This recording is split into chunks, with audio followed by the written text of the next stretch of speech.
ಕೊರೋನಾಗೆ ಕಡಿವಾಣ ಹಾಕಲು ಸಿಎಂ ಮಹತ್ವದ ಸಭೆ. ರಾಜ್ಯಕ್ಕೆ ಫೆಬ್ರವರಿ ತಿಂಗಳು ನಿರ್ಣಾಯಕವಾಗುತ್ತಾ?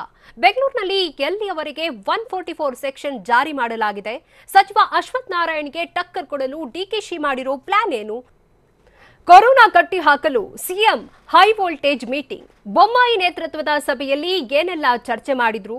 ವೀಕೆಂಡ್ ಕರ್ಫ್ಯೂ ವಿರೋಧಿಸಿದ ಹೋಟೆಲ್ ಮಾಲೀಕರಿಗೆ ಸಚಿವ ಅಶೋಕ್ ಟಾಂಗ್ ಕೊಟ್ಟಿದ್ದೇಗೆ?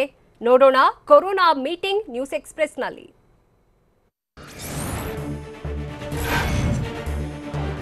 ಕೊರೋನಾ ನಿಯಂತ್ರಣಕ್ಕೆ ಮುಖ್ಯಮಂತ್ರಿ ಬಸವರಾಜ ಬೊಮ್ಮಾಯಿ ಹೈವೋಲ್ಟೇಜ್ ಮೀಟಿಂಗ್ ನಡೆಸಿದ್ದಾರೆ. ಬೆಂಗಳೂರಿನ ಆರ್ಟಿ ನಗರದ ನಿವಾಸದಿಂದ ವರ್ಚುವಲ್ ಮೂಲಕ ಮಹತ್ವದ ಸಭೆ ಮಾಡಿದ್ದಾರೆ. ತಜ್ಞರು, ಸಚಿವರು ಮತ್ತು ಅಧಿಕಾರಿಗಳ ಜೊತೆ ಕಠಿಣ ನಿಯಮದ ಬಗ್ಗೆ ಚರ್ಚಿಸಿದ್ದಾರೆ. ಶಿವಮೊಗ್ಗದಿಂದ ಗೃಹ ಇಲಾಖೆ ಸಚಿವ ಆರಗ ಜ್ಞಾನೇಂದ್ರ, ಜಯನಗರ ನಿವಾಸದಿಂದ ಕಂದಾಯ ಸಚಿವ ಆರ್ ಅಶೋಕ್, ಡಾಲರ್ಸ್ ಕಾಲೋನಿ ನಿವಾಸದಿಂದ ಡಾಕ್ಟರ್ ಅಶ್ವಥ್ ನಾರಾಯಣ್, ತಿಪಟೂರಿನಿಂದ ಪ್ರಾಥಮಿಕ ಮತ್ತು ಪ್ರೌಢಶಿಕ್ಷಣ ಸಚಿವ ನಾಗೇಶ್ ಸೇರಿದಂತೆ ಆರೋಗ್ಯ ಇಲಾಖೆ ಅಧಿಕಾರಿಗಳು, ತಜ್ಞರು ವರ್ಚುವಲ್ ಮೂಲಕ ಸಭೆಯಲ್ಲಿ ಭಾಗಿಯಾಗಿದ್ದರು.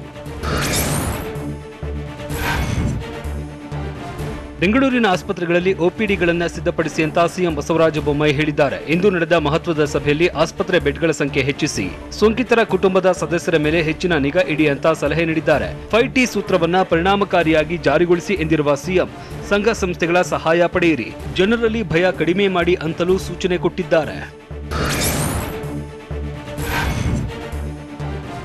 ರಾಜ್ಯದಲ್ಲಿ ಕೊರೋನಾ ಸೋಂಕು ಹೆಚ್ಚಾಗುತ್ತಲೇ ಇದ್ದು 5T ಸೂತ್ರವನ್ನ ಪರಿಣಾಮಕಾರಿಯಾಗಿ ಪಾಲಿಸಿ ಅಂತ ಸಿಎಂ ಬೊಮ್ಮಾಯಿ ಅಧಿಕಾರಿಗಳಿಗೆ ಸೂಚಿಸಿದ್ದಾರೆ.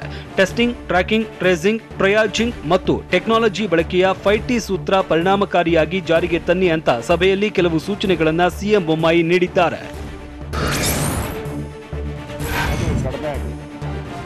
ಸಿಎಂ ಜೊತೆ ಸಭೆ ಬಳಿಕ ಮಾತನಾಡಿದ ಕಂದಾಯ ಸಚಿವ ಆರ್ ಅಶೋಕ್, ಟೆಸ್ಟಿಂಗ್ ಹೆಚ್ಚಳ ಮಾಡುವ ಅವಶ್ಯಕತೆ ಇಲ್ಲ ಅಂತ ಹೇಳಿದ್ದಾರೆ ಅಂತ ಹೇಳಿದ್ರು. ಕೇವಲ ಟೆಸ್ಟಿಂಗ್ ಹೆಚ್ಚಳ ಮಾಡೋದ್ರಿಂದ ಯಾವುದೇ ಉಪಯೋಗ ಇಲ್ಲ ಅಂತ ಸಭೆಯಲ್ಲಿ ತಜ್ಞರು ಈ ಅಭಿಪ್ರಾಯವನ್ನ ವ್ಯಕ್ತಪಡಿಸಿದ್ದಾರೆ. ಇನ್ನು ವ್ಯಾಕ್ಸಿನೇಷನ್ ಕಡಿಮೆ ಇರುವ ಜಿಲ್ಲೆಗಳಲ್ಲಿ ಕ್ರಮ ತೆಗೆದುಕೊಳ್ತೇವೆ ಅಂತ ಅಶೋಕ್ ಹೇಳಿದ್ರು. ಜನವರಿ 26ರ ಒಳಗೆ ಕೊರೋನಾ ಸೋಂಕಿನ ಪ್ರಕರಣಗಳು ಹೆಚ್ಚಾಗಲಿವೆ ಅಂತ ಹೇಳಿದ ಸಚಿವ ಅಶೋಕ್, ವೀಕೆಂಡ್ ಕರ್ಫ್ಯೂ ವಿಸ್ತರಣೆ ಬಗ್ಗೆ ಶುಕ್ರವಾರ ನಿರ್ಧರಿಸುವುದಾಗಿ ಹೇಳಿದ್ರು. ಮತ್ತೊಂದು ಸುತ್ತಿನ ಸಭೆ ನಡೆಸಿ ಶುಕ್ರವಾರ ಸಂಜೆಯೊಳಗೆ ಕರ್ಫ್ಯೂ ವಿಸ್ತರಿಸುವ ಅಥವಾ ತೆರವು ಅನ್ನೋದರ ಬಗ್ಗೆ ಸರ್ಕಾರ ನಿರ್ಧರಿಸಲಿದೆ. ಮಂತ್ರಿಗಳ ಸಭೆ ಸೇರಿ ವರದಿ ನೋಡಿ ನಂತರ ತೀರ್ಮಾನ ತೆಗೆದುಕೊಳ್ತೇವೆ ಅಂತ ಅಶೋಕ್ ಹೇಳಿದ್ರು.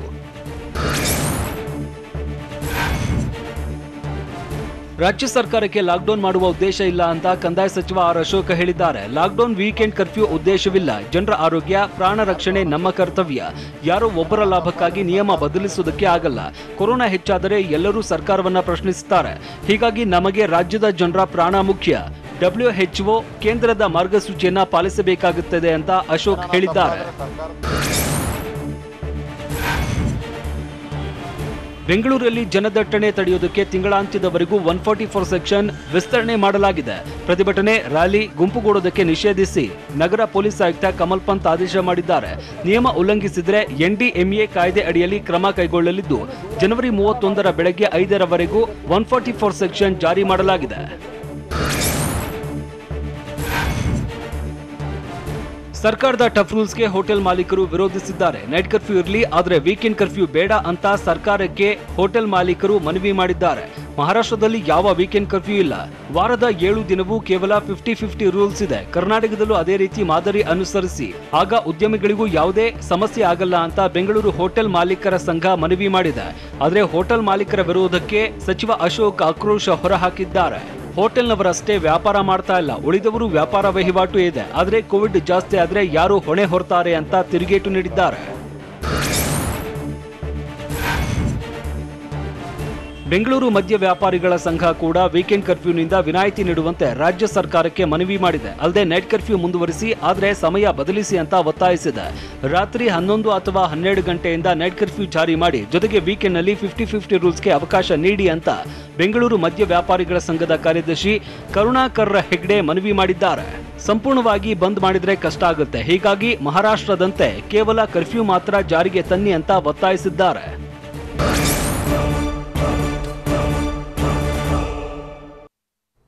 ಕೊರೋನಾ 3ನೇ ಅಲೆ ಎದುರಿಸಲು ಸರ್ಕಾರ ಸಿದ್ಧವಾಗ್ತಿರೋದು ಹೇಗೆ? ಕೋವಿಡ್ಗಾಗಿಯೇ ಪ್ರತ್ಯೇಕ ಆಸ್ಪತ್ರೆ ನಿರ್ಮಾಣವಾಗ್ತಿವ್ಯಾ? ಸೋಂಕು ಹೆಚ್ಚಾದ್ರೆ ಸೀಲ್ ಡೌನ್ ಮಾಡಲಾಗುತ್ತಾ? ನೋಡೋಣ ಕೊರೋನಾ ಅಲರ್ಟ್ ನ್ಯೂಸ್ ಎಕ್ಸ್‌ಪ್ರೆಸ್‌ನಲ್ಲಿ.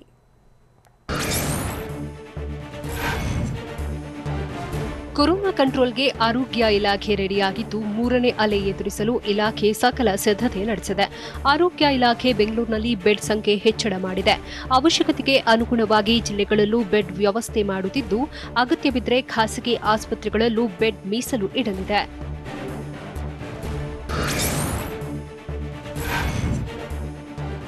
ಕೊರೋನಾ ನಿಯಂತ್ರಣಕ್ಕಾಗಿ ಆರೋಗ್ಯ ಇಲಾಖೆ ಅಲರ್ಟ್ ಆಗಿದ್ದು, ಬೆಂಗಳೂರಿನಲ್ಲಿ ಕೋವಿಡ್ಗಾಗಿಯೇ ಪ್ರತ್ಯೇಕ ಆಸ್ಪತ್ರೆ ಮೀಸಲಿಡಲಾಗಿದೆ.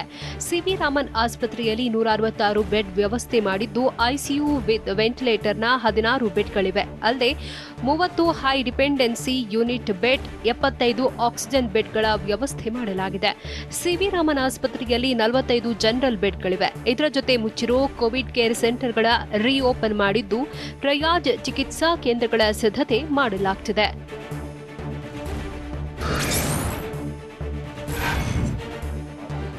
ಕೊರೋನಾ ಸೋಂಕಿತರ ಚಿಕಿತ್ಸೆಗೆ ಆರೋಗ್ಯ ಇಲಾಖೆ ಅಲರ್ಟ್ ಆಗಿದ್ದು, ಆಸ್ಪತ್ರೆಗಳು, ಐಸಿಯು ಬೆಡ್ಗಳು, ಆಂಬ್ಯುಲೆನ್ಸ್, ಆಕ್ಸಿಜನ್ ಆರೈಕೆ ಕೇಂದ್ರಗಳ ಬಗ್ಗೆ ಮಾಹಿತಿ ಸಂಗ್ರಹ ಮಾಡಿದೆ. ಜೊತೆಗೆ ಐಸಿಯು ಬೆಡ್ಗಳಿರೋ ಆಸ್ಪತ್ರೆಗಳ ಪಟ್ಟಿ ತಯಾರಿ ಮಾಡಿದ್ದು, ಅಗತ್ಯತೆಗೆ ಅನುಗುಣವಾಗಿ ಬಳಕೆಗೆ ಸಿದ್ಧತೆ ನಡೆಸಿದೆ. ಎಲ್ಲಾ ವಲಯದಲ್ಲೂ ಆಂಬ್ಯುಲೆನ್ಸ್ ಹೆಚ್ಚಳಕ್ಕೆ ಕ್ರಮ ಕೈಗೊಂಡಿದೆ. ಇನ್ನು ಕೊರೋನಾ ಸೋಂಕಿತರ ಆಕ್ಸಿಜನ್ ಕೊರತೆ ನೀಗಿಸಲು ಆಕ್ಸಿಜನ್ ಸಿಲಿಂಡರ್ಗಳನ್ನು ಸ್ಟಾಕ್ ಮಾಡಿದೆ. 192 ಆಕ್ಸಿಜನ್ ಪ್ಲಾಂಟ್ ಉತ್ಪಾದನಾ ಘಟಕಗಳ ಸಿದ್ಧತೆ ಮಾಡಿದ್ದು, 199 ಮೆಟ್ರಿಕ್ ಟನ್ ಆಕ್ಸಿಜನ್ ಉತ್ಪಾದನೆ ಸಾಮರ್ಥ್ಯವಿದೆ.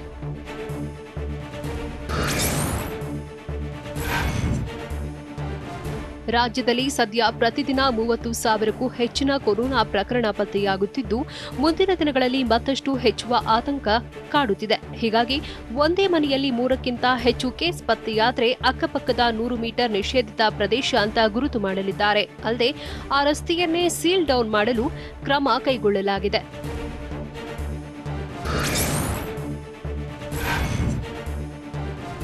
ಕೊರೋನಾ ಹೆಮ್ಮಾರಿ ವಿರುದ್ಧ ಹೋರಾಡಲು ರಾಜ್ಯದಲ್ಲಿ ವ್ಯಾಕ್ಸಿನೇಷನ್ ವೇಗ ಹೆಚ್ಚಿಸಲಾಗಿದೆ.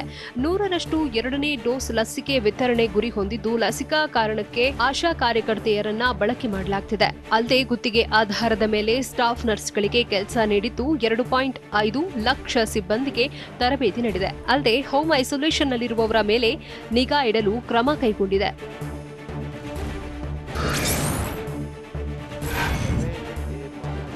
ನಮ್ಮಲ್ಲಿ ಡಿಸೆಂಬರ್ನಿಂದ ಫೆಬ್ರವರಿವರೆಗೆ ಸೀಸನಲ್ ಫ್ಲೂ ಇರುತ್ತೆ ಅಂತ ಬೆಂಗಳೂರಿನಲ್ಲಿ ಆರೋಗ್ಯ ಸಚಿವ ಡಾಕ್ಟರ್ ಕೆ ಸುಧಾಕರ್ ಹೇಳಿದ್ದಾರೆ.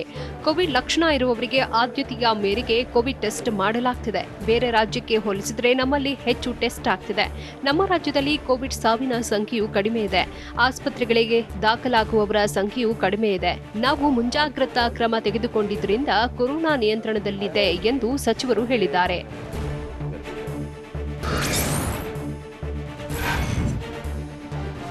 ಕೊರೋನಾ ಆರ್ಭಟ ಹೆಚ್ಚುತ್ತಿದ್ದಂತೆ ಜನರು ಆತಂಕಗೊಂಡಿದ್ದಾರೆ. ಕೊರೋನಾ ಆತಂಕ ಹಿನ್ನೆಲೆಯಲ್ಲಿ ಆಸ್ಪತ್ರೆಗಳಲ್ಲಿ ಜನಜಂಗುಳಿಗೆ ಸೇರುತ್ತಿದೆ.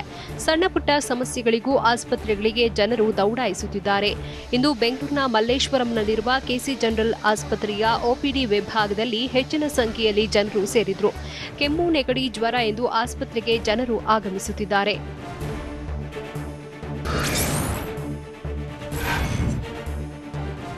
ರಾಜ್ಯದಲ್ಲಿ ಕೊರೋನಾ ಮಧ್ಯೆ ಒಮಿಕ್ರಾನ್ ಪ್ರಕರಣಗಳು ಏರುತ್ತಲೇ ಇದೆ. ಇಂದು ರಾಜ್ಯದಲ್ಲಿ 287 ಒಮಿಕ್ರಾನ್ ಕೇಸ್ಗಳು ಪತ್ತೆಯಾಗಿದೆ. ಒಂದೇ ದಿನ ರಾಜ್ಯದಲ್ಲಿ 287 ಒಮಿಕ್ರಾನ್ ಕೇಸ್ ದಾಖಲಾಗಿದ್ದು, ತೀವ್ರ ಆತಂಕ ಮೂಡಿಸಿದೆ. ರಾಜ್ಯದಲ್ಲಿ ಒಟ್ಟಾರೆ ಒಮಿಕ್ರಾನ್ ಕೇಸ್ 766ಕ್ಕೆ ಏರಿಕೆಯಾಗಿದ್ದು, ಕೊರೋನಾ ನಡುವೆ ರೂಪಾಂತರಿ ಸಂಕಷ್ಟ ಎದುರಾಗಿದೆ.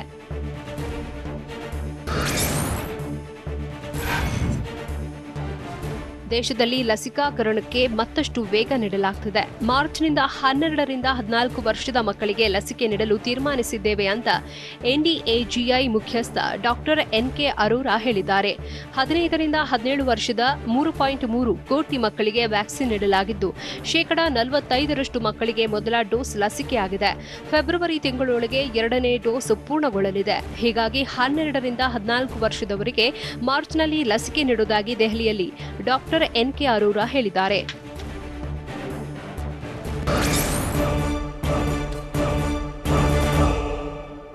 ಬೆಳಗಾವಿ ಬಿಮ್ಸ್ನಲ್ಲಿ ನರ್ಸ್ ನಿರ್ಲಕ್ಷ್ಯದಿಂದ 3 ಕಂದಮಗಳು ಬಲಿಯಾದ್ವಾ? ಲಸಿಕೆಯನ್ನ ಹೋಟೆಲ್ನ ಫ್ರಿಡ್ಜ್ನಲ್ಲಿ ಇಟ್ಟಿದ್ದೇಕೆ? 20 ಮಕ್ಕಳು ಅಪಾಯದಿಂದ ಪಾರಾಗಿದ್ದೇಗೆ? ನೋಡೋಣ ನಿರ್ಲಕ್ಷ್ಯಕ್ಕೆ ಬಲಿ ನ್ಯೂಸ್ ಎಕ್ಸ್‌ಪ್ರೆಸ್‌ನಲ್ಲಿ.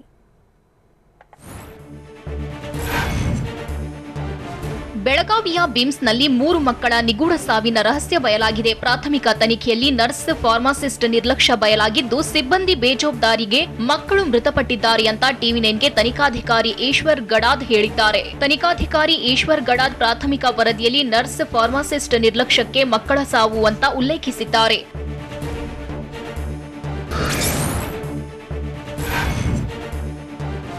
ಲಸಿಕೆ ಸ್ಟೋರ್ ಮಾಡುವಲ್ಲಿ ನರ್ಸ್ ಬೇಜವಾಬ್ದಾರಿ ತೋರಿದ್ದು ಹೋಟೆಲ್ ಫ್ರಿಡ್ಜ್ನಲ್ಲಿ ಲಸಿಕೆ ಇಟ್ಟಿದ್ರಂತೆ. ಈ ಬಗ್ಗೆ ಟಿವಿ9ಗೆ ತನಿಖಾಧಿಕಾರಿ ಈಶ್ವರ್ ಗಡಾದ್ ಮಾಹಿತಿ ನೀಡಿದ್ದಾರೆ.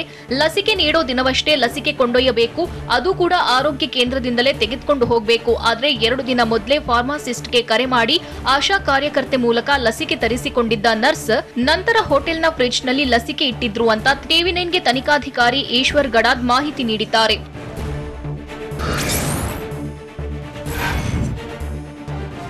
ಲಸಿಕೆ ನೀಡುವಲ್ಲಿ ತೀವ್ರ ನಿರ್ಲಕ್ಷ್ಯ ತೋರಿರುವ ನರ್ಸ್ ಸರಿಯಾಗಿ ಶೇಖರಿಸದ ರುಬೆಲ್ಲಾ ಲಸಿಕೆಯನ್ನ ಒಟ್ಟು 6 ಮಕ್ಕಳಿಗೆ ನೀಡಿದ್ರು. ಜನವರಿ 11ರಂದು ಮಲ್ಲಾಪುರದಲ್ಲಿ 2 ಮಕ್ಕಳಿಗೆ ಲಸಿಕೆ ನೀಡಿದ್ದು, ಈ ಪೈಕಿ ಲಸಿಕೆ ಪಡೆದ ಚೇತನ ಜನವರಿ 12ರಂದು ಮೃತಪಟ್ಟಿದೆ. ಬಳಿಕ ಜನವರಿ 12ರಂದು ಬೋಚನಹಾಳದಲ್ಲಿ 4 ಮಕ್ಕಳಿಗೆ ಲಸಿಕೆ ನೀಡಿದ್ದಾರೆ. ಇವರಲ್ಲಿ ಜನವರಿ 13ರಂದು ಪವಿತ್ರ ಹುಲಗೂರ್, ಜನವರಿ 15ರಂದು ಮಧು ಉಮೇಶ್ ಮೃತಪಟ್ಟಿದ್ರು. ಪ್ರಾಥಮಿಕ ತನಿಖೆಯಲ್ಲಿ ನರ್ಸ್ ಮತ್ತು ಫಾರ್ಮಾಸಿಸ್ಟ್ ತಪ್ಪು ಬಟಾ ಬಯಲಾಗಿದೆ.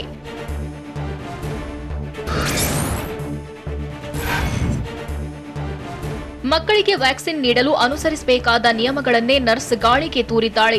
ವ್ಯಾಕ್ಸಿನ್ ನೀಡುವ ದಿನವೇ ಔಷಧ ಉಗ್ರಾಣದಿಂದ ವ್ಯಾಕ್ಸಿನ್ ಕ್ಯಾರಿಯರ್ನಲ್ಲಿ ತರಬೇಕು. ಆದ್ರೆ ನಿಯಮ ಮೀರಿ 1 ದಿನ ಮೊದಲೇ ಔಷಧಿಯನ್ನ ಮನೆಗೆ ತಂದಿದ್ದಾರೆ. ಅಲ್ಲದೆ ವ್ಯಾಕ್ಸಿನ್ ನೀಡಿದ ಬಳಿಕ 2 ಗಂಟೆಗಳ ಕಾಲ ಮಗುವಿನ ಮೇಲೆ ನಿಗಾ ಇಡಬೇಕು. ಹೀಗಿದ್ರೂ ವ್ಯಾಕ್ಸಿನ್ ನೀಡಿ ತಕ್ಷಣ ಮನೆಗೆ ಕಳಿಸಿದ್ದಾರೆ.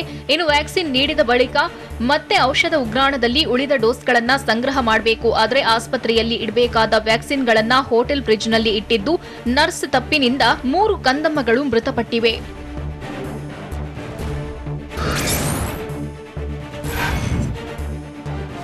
ರಾಮದುರ್ಗ ತಾಲೂಕಿನ ಸಾಲಹಳ್ಳಿಯಲ್ಲಿ ಒಟ್ಟು 23 ಮಕ್ಕಳಿಗೆ ವ್ಯಾಕ್ಸಿನೇಷನ್ ಮಾಡಲಾಗಿದೆ. ಈ ಪೈಕಿ 6 ಮಕ್ಕಳಿಗೆ ರುಬೆಲ್ಲಾ ಲಸಿಕೆ ನೀಡಿದ್ದಾರೆ. ಅದೃಷ್ಟವಶಾತ್ ಪ್ರಾಣಾಪಾಯದಿಂದ 20 ಮಕ್ಕಳು ಪಾರಾಗಿದ್ದಾರೆ.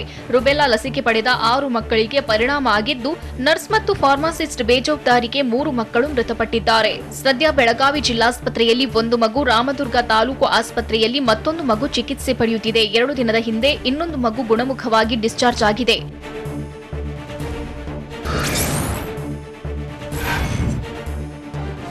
ಬೆಳಗಾವಿಯಲ್ಲಿ 3 ಮಕ್ಕಳ ಸಾವಿಗೆ ಫಾರ್ಮಾಸಿಸ್ಟ್ ನಿರ್ಲಕ್ಷ್ಯವು ಕಾರಣವಾಗಿದೆ. ಫಾರ್ಮಾಸಿಸ್ಟ್ ಜಯರಾಜ್ ಕುಂಬಾರ್ ವ್ಯಾಕ್ಸಿನೇಷನ್ ಮಾಡುವ ದಿನವೇ ಲಸಿಕೆ ನೀಡಬೇಕು. ದಾಖಲಾತಿ ಪುಸ್ತಕದಲ್ಲಿ ಈ ಬಗ್ಗೆ ನಮೂದಿಸಬೇಕು. ಆದರೆ 1 ದಿನ ಮುಂಚಿತವಾಗಿ ಲಸಿಕೆ ನೀಡಿದ್ರು. ನಿಯಮ ಪಾಲಿಸದೆ ಆಶಾ ಕಾರ್ಯಕರ್ತೆಗೆ ಲಸಿಕೆಯನ್ನ ಕೊಟ್ಟು ಕಳಿಸಿದ್ರು. ಫಾರ್ಮಾಸಿಸ್ಟ್ ಜಯರಾಜ್ ನಿರ್ಲಕ್ಷ್ಯದಿಂದಲೂ ಮಕ್ಕಳು ಸಾವಿನ ಮನೆ ಸೇರಿವೆ.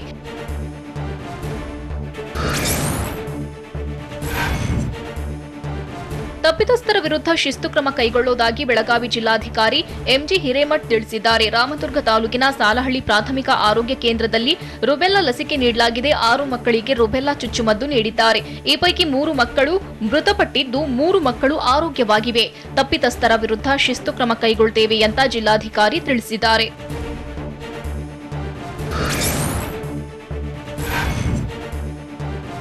ಸೆಪ್ಟಿಕ್ ಶಾರ್ಟ್ ಸಿಂಡ್ರೋಮ್ನಿಂದ ಬೆಳಗಾವಿಯಲ್ಲಿ 3 ಮಕ್ಕಳು ಮೃತಪಟ್ಟಿರಬಹುದು ಅಂತ ಬೆಂಗಳೂರಿನಲ್ಲಿ ಆರೋಗ್ಯ ಸಚಿವ ಡಾಕ್ಟರ್ ಕೆ ಸುಧಾಕರ್ ಹೇಳಿದ್ದಾರೆ. ಸೂಕ್ತ ರೀತಿಯಲ್ಲಿ ಚಿಕಿತ್ಸೆ ನೀಡಿದ್ದಾರಾ ಎಂಬ ಬಗ್ಗೆ ತನಿಖೆ ನಡೆಯುತ್ತಿದೆ. 2 ಅಧಿಕಾರಿಗಳನ್ನ ಸಸ್ಪೆಂಡ್ ಮಾಡಲು ಸೂಚಿಸಿದ್ದೇನೆ.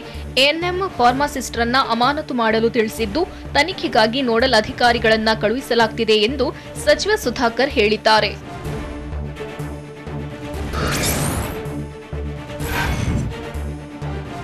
ಬೆಳಗಾವಿ ಜಿಲ್ಲೆಯಲ್ಲಿ 3 ಮಕ್ಕಳ ಸಾವಿನ ಪ್ರಕರಣದ ತನಿಖೆಗೆ 2 ಹಿರಿಯ ಅಧಿಕಾರಿಗಳನ್ನ ನೇಮಕ ಮಾಡಲಾಗಿದೆ. ಆರೋಗ್ಯ ಸಚಿವ ಡಾಕ್ಟರ್ ಸುಧಾಕರ್ ಸೂಚನೆ ಮೇರೆಗೆ ಡಬ್ಲ್ಯೂಎಚ್ಒ ಅಧಿಕಾರಿ ಡಾಕ್ಟರ್ ಸಿದ್ದಲಿಂಗಯ್ಯ, ಬೆಳಗಾವಿ ಆರೋಗ್ಯ ಇಲಾಖೆ ವಿಭಾಗೀಯ ಜಂಟಿ ನಿರ್ದೇಶಕ ಡಾಕ್ಟರ್ ಪ್ರಭು ಬಿರಾದಾರರನ್ನ ನೇಮಿಸಲಾಗಿದೆ. ಮಕ್ಕಳಿಗೆ ಲಸಿಕೆ ನೀಡುವ ವೇಳೆ ಮಾರ್ಗಸೂಚಿ ಪಾಲನೆ ಬಗ್ಗೆ ತನಿಖೆ ಹಾಗೂ ಕೋಲ್ಡ್ ಚೈನ್ ಬ್ರೇಕ್ ಆದ ಬಗ್ಗೆಯೂ ತನಿಖೆ ಮಾಡಲಿದ್ದಾರೆ. ತನಿಖೆ ನಡೆಸಿ 2 ದಿನಗಳಲ್ಲಿ ವರದಿ ನೀಡುವಂತೆ ಸೂಚನೆ ನೀಡಲಾಗಿದೆ.